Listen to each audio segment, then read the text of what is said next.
Sejam bem-vindos a mais um Conexão Ibérica. Este é o seu programa semanal, onde abordamos os principais temas dos últimos 7 dias, tanto em Portugal como em Espanha. Para mais um programa, tenho comigo o meu colega Pablo Gonzalez. Olá, Pablo, tudo bem? Tudo bem. Quais é que são as notícias da semana? Bueno, la primera es un artículo que he escrito sobre unas novedades, dos libros en concreto sobre iberismo y barroco desde Brasil. Comentaré un poco lo que significa esto desde Brasil. En segundo lugar, se ha lanzado una película española que se llama Una quinta portuguesa. Y por último, contamos, y que hemos venido contando, sobre los planes de la Secretaría Iberoamericana en el África lusófona. Então vamos começar com este livro. De que forma é que o neo-barroco se aproxima do iberismo? Bueno, aquí es interesante ver cómo tiene este concepto, y varios autores lo han planteado, que el barroco y el iberismo también pueden tener una dimensión transhistórica, ¿no? En el caso del iberismo, aunque fue un movimiento y es un movimiento político y tal, que quiere la aproximación, pero también el iberismo se puede entender como el acervo antropológico, civilizacional, la identidad ibérica, todo lo acumulado, ¿no? En este tiempo. Entonces, claro, eso traspasa, ¿no? Toda la historia. Y en el barroco también han visto que más allá de aquellos siglos, que fueron los siglos un poco de auge de España y Portugal, el barroco también ha tenido una proyección identitaria, de interculturalidad, que se ha mantenido de alguna manera en el tiempo, ¿no? Entonces, pues bueno, incluso todo el tema de la ceremonia del Papa Francisco nos ha recordado un poco también ese mundo jesuita y franciscano, y también de compromiso con la lusofonía, como hemos hablado, cómo está presente hoy en día, ¿no? Entonces, de alguna manera, que muchas veces hay ideologías que intentan negar el pasado, simplemente no mirando al pasado, o mirando solo el pasado que les interesa de una manera muy, muy sectaria, pero en realidad el pasado siempre vuelve, de alguna manera se venga, ¿no? Ortega y Gasset decía que tenía una característica el pasado de capacidad de retorno, ¿no? Y que bueno, y que tenías que contar con él porque tiene su parte de razón, y si no te la reclama, incluso le impone, ¿no? Entonces, para incluso manejarte bien en el pasado, tienes que aceptarlo, y para que evitar que te domine, tienes que tenerlo en cuenta, ¿no? Entonces, pues bueno, en ese sentido hay dos obras que han salido ahora del profesor de filosofía y politólogo Rubén Barbosa Filho, es brasileño, y ha sacado una segunda edición de un libro de hace 25 años que se llama Iberismo e Barroco, la formación americana, que cuenta un poco la historia de la civilización ibérica en América, ¿no? Y especialmente en Brasil. Y es un clásico bastante interesante, ¿no? Y ahora ha aprovechado, haciendo él, la idea era hacer una introducción a este libro nueva, pero llegó un momento en que llevaba tantas páginas hechas de la introducción que ha hecho un nuevo libro, porque en total entre los dos libros son 1000 páginas. Imagínate el nivel que estamos hablando. Y el segundo libro se llama Sinfonía Barroca, o Brasil que o povo inventó. Y aquí intenta dar también paso a ese otro barroco, no solo el barroco vertical de arriba abajo, sino el barroco de abajo arriba, ¿no? De participación popular, de cómo esas ideas que vino del mundo ibérico, los pueblos subalternos las cogieron, se las apropiaron y reinventaron esa identidad a través de ese barroco popular de Brasil y de los pueblos latinoamericanos en general. Entonces, bueno, estos temas hemos hablado mucho. El tema es, la paradoja es que es una vuelta al pasado, pero que tiene que servir para aligerar la carga de los determinismos históricos y no para aumentarlos. Y de estos temas hemos debatido bastante en diferentes publicaciones que aquí hemos hecho, en nuestros entornos, sobre iberismo y barroco, ¿no? Entonces yo animo a los lectores que nos siguen, pues a leer bueno, es una especie de reseña de ambos libros, bueno, que entren en este debate, porque esto nos interesa mucho, sobre todo en la polarización que ha habido entre lecturas ultranacionalistas por un lado, y por otro lado, hiperidentitarias en el sentido de colonial o incluso en otras versiones de ultraderecha como el trumpismo o el bolsonarismo, ¿no? Entonces esto nos ayuda a tener un espíritu crítico, pluralista y a reconciliarnos un poco con el pasado sin perder una cierta criticidad, ¿eh? Entonces, como tiene bastante material, yo pido a los lectores que vayan directamente y que en efecto seguramente les interese superar ese dualismo de la modernidad, tradición y haya cosas, elementos positivos en los dos lados y que encontremos también una fórmula que probablemente al Papa Francisco le interesaría, ¿no? De esa fraternidad panibérica.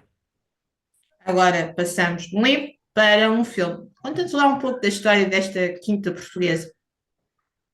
Bueno, las quintas portuguesas pues son muy famosas, ¿no?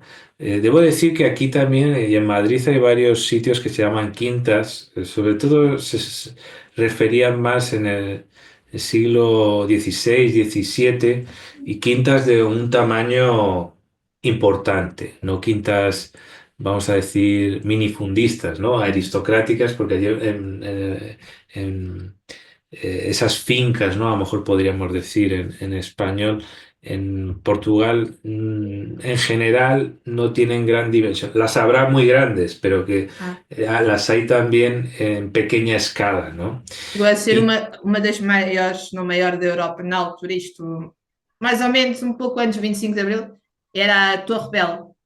Era a quinta da Torre Bela que tinha o tamanho literalmente um Vaticano, um pequenino país, numa quinta. sí, sí, entonces hay quintas enormes y las hay también menores. Aquí las que se recuerdan son grandes, ¿no? Las que se llamaban quintas en la época. Y bueno, esto es una película española de Avelina Prat. Y bueno, está una actriz portuguesa que vive en Barcelona desde hace tiempo, ¿no? Que es María de Medeiros y que incluso en varias ocasiones en entrevistas se ha mostrado en una actitud muy proclive a aproximar los dos países, España y Portugal. Y bueno, recordemos que realmente ella, ¿no? Ha tenido unos papeles, ¿no? Estuvo en Pulp Fiction, Orden Moral, en grandes películas, la verdad que es un referente. También en otros géneros, ¿no? Un artista muy versátil también del mundo de la canción y también protagonista, es protagonista de esta película el ganador del Goya, Manolo Solo. Y bueno, es una trama enigmática llena de suspense. Tiene diálogos en portugués con subtítulos, así tipo intercomprensión, como hacemos aquí, lo cual se confirma, ¿no? Se consolida este modelo que hemos explicado que en muchas series se está haciendo. Y bueno, yo creo que la historia es bastante interesante, ¿no? Porque es esto de que la persona tiene un trauma en su vida, ¿no? Desaparece una persona querida de su vida, no encuentra explicaciones y decide cambiar su vida radicalmente, ¿no? Estando en España y se va a otro país, en este caso se va a Portugal a trabajar de jardinero en una quinta, ¿no? Entonces, pues bueno, es una búsqueda, ¿no? Dice la directora, ¿no? Para buscar un lugar donde sentirse bien, donde ser uno mismo, un lugar donde dejar de huir, un lugar que no tiene que ver con las raíces, sino con el hallazgo, ¿no?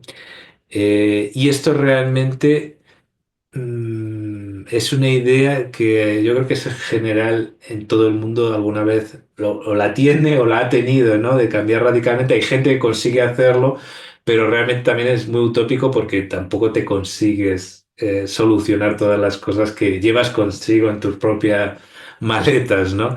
Pero es verdad que esa idea de desaparecer del mundo, irte, y para un español a lo mejor irte a una quinta en Portugal, a lo mejor en Portugal irte a alguna finca en España, en algún punto de España o en otro lugar del mundo, probablemente haya rondado en algún momento y a mí me ha parecido una historia bastante bonita y está ahora en los cines y también pues en pronto estará también en streaming y me ha parecido algo muy curioso, la verdad.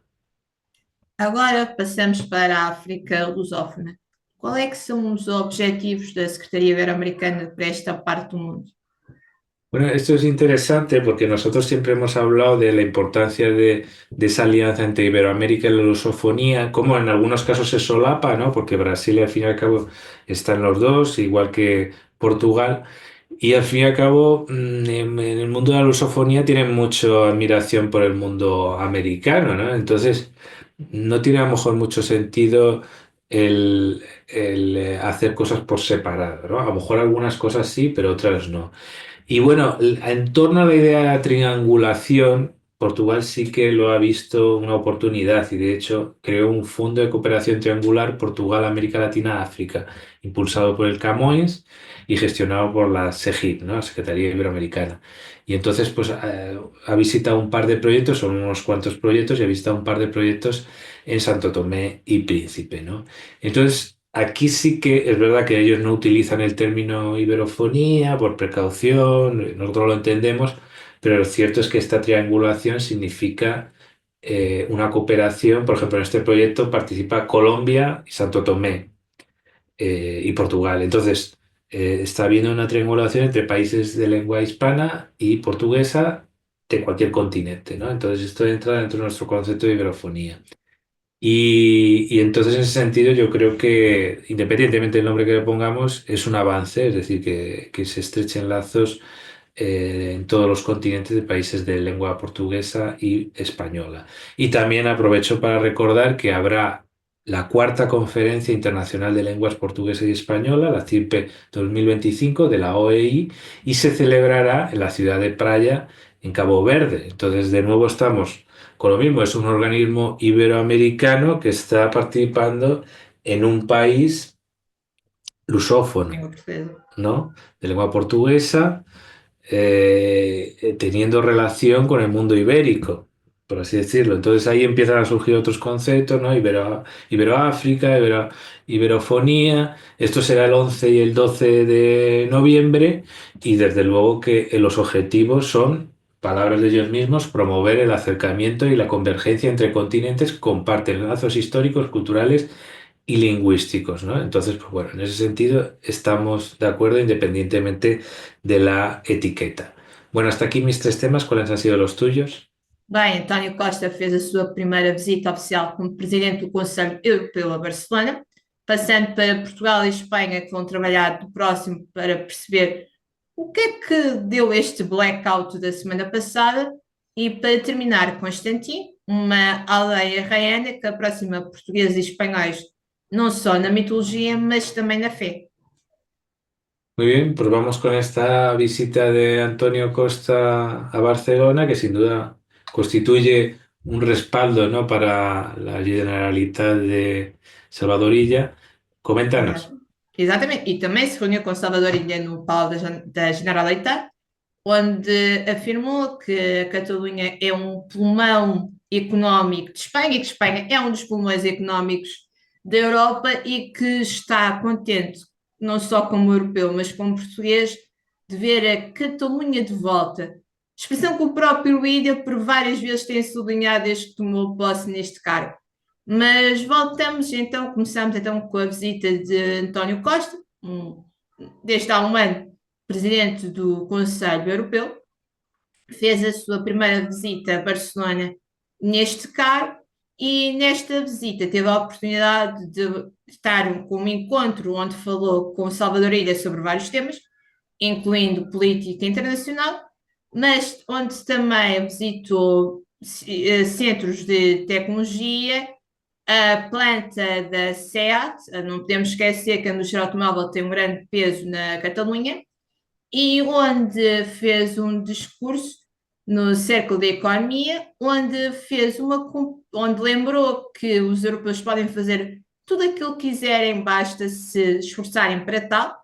Lembrou que os empresários europeus devem se estar juntos para enfrentar um pouco esta espada de sanções económicas que temos na nossa cabeça, económicas não, tarifárias, temos na nossa cabeça, espada essa colocada por Donald Trump, e fez uma comparação até bastante interessante e com alguma graça, ou seja, comparou o projeto europeu à Sagrada Família.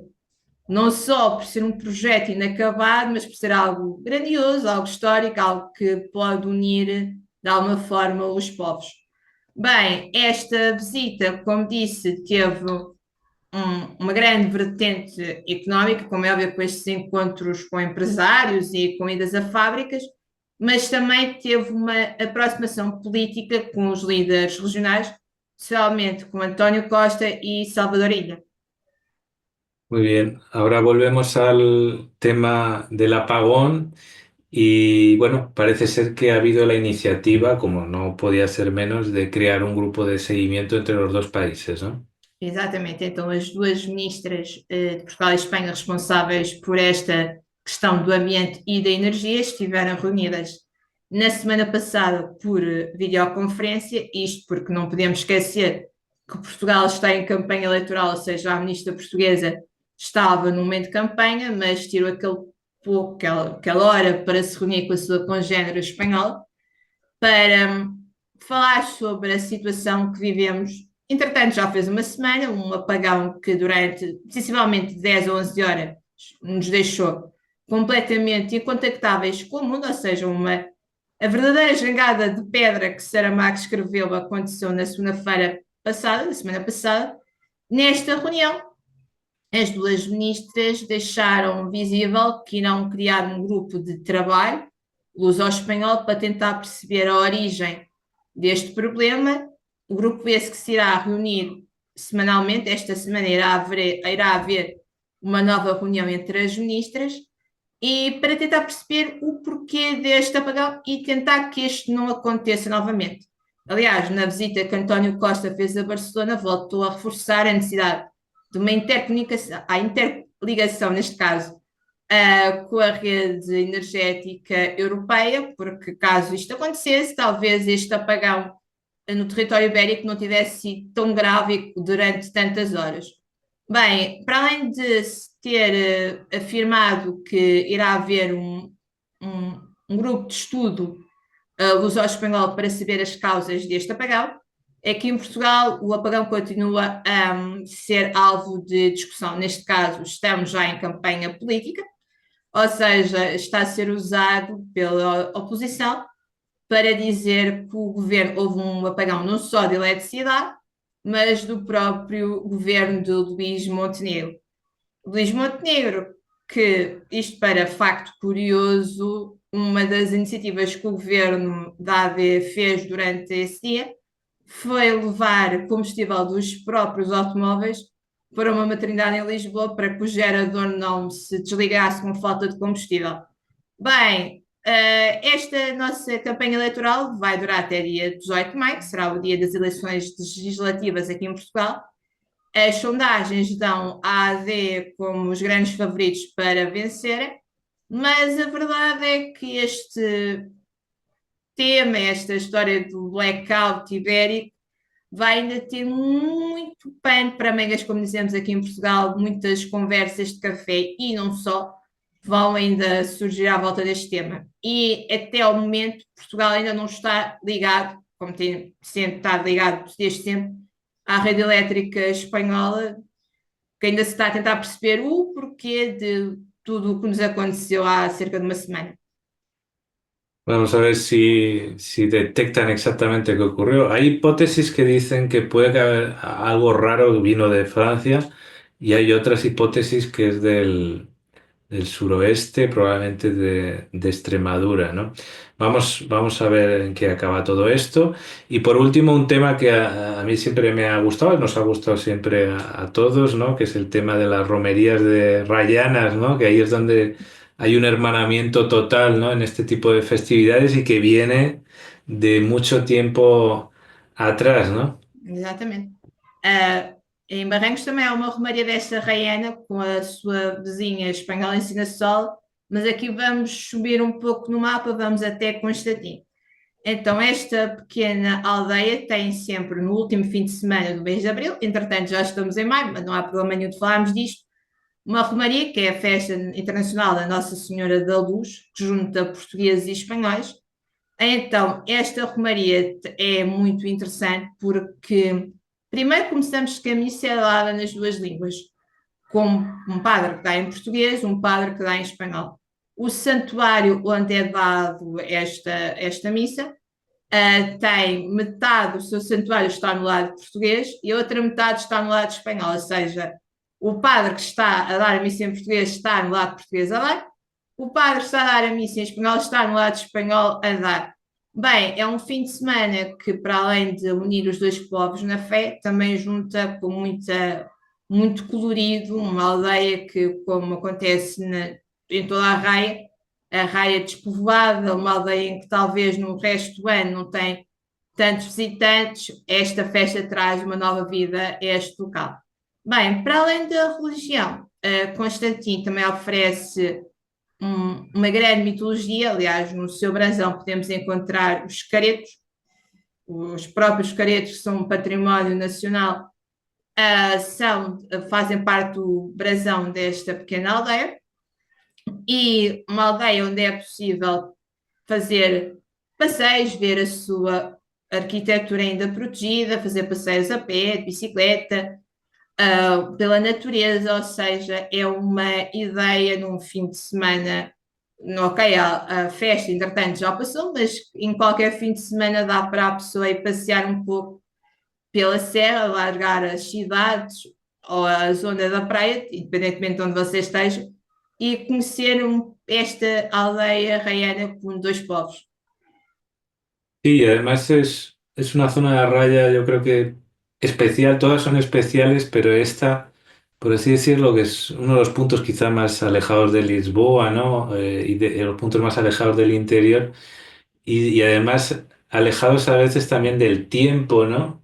Y cercanos a aquel viejo reino de León, ¿no? Entonces hay muchas raíces en común que vienen de siglos y siglos y siglos atrás y, entre otras cosas, también rastros del leonés, ¿no? Del Astur leonés, del Verdade. mirandés, ¿no?